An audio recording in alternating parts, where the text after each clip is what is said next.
Hello everyone, welcome back. My name is Steven, and today I'll be reading Acts chapter 23.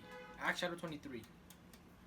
Then Paul looking earnestly at the council and said, Men and brethren, I have lived in all good conscience before God until this day. All the high priest Ananias commanded those who stood by him to strike him on the mouth.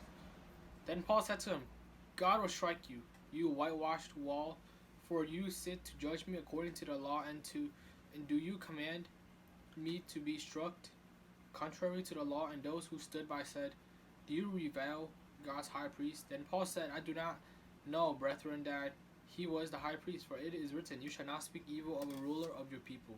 But when Paul perceived that one part were Sadducees and the other Pharisees, he cried out in the council, Men and brethren, I am a Pharisee, the son of a Pharisee. Concerning the hope and resurrection of the dead, I am being judged.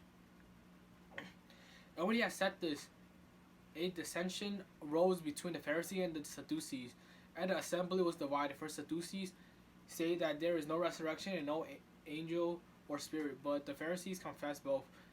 Then there arose a loud outcry, and the scribes of the Pharisees' party arose and protested, saying, We find no evil in this man, but if a spirit or an angel has spoken to him, let us not fight against God. Now, when there arose a great dissension, the commander, fearing lest Paul might be pulled to pieces by them, commanded the soldiers to go down and take him by force from among and bring him to the barrack.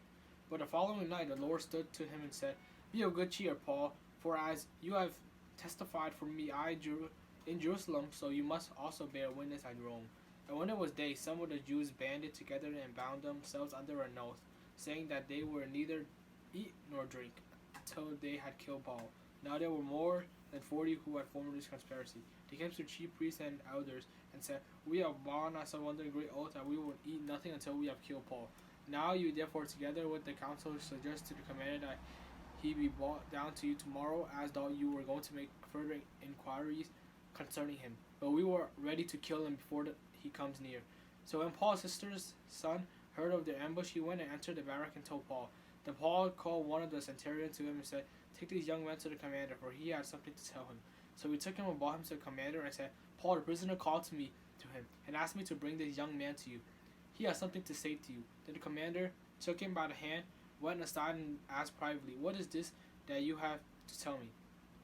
And he said, The Jews have agreed to ask that you bring Paul down to the council tomorrow, as though they were going to inquire more fully about him.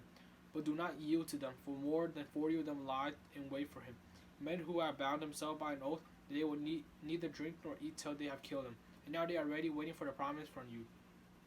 So the commander let the young men depart and commanded him, Tell no one that you have revealed these things to me. And he called for 2 centurions, saying, Prepare 200 soldiers, 70 horsemen, and 200 spearmen to go to Caesarea at the 3rd hour of the night and provide mounts to set Paul on and bring him safely to Felix the governor. He wrote a letter in the following manner: Claudius Lysias, to the most excellent governor Felix, greeting.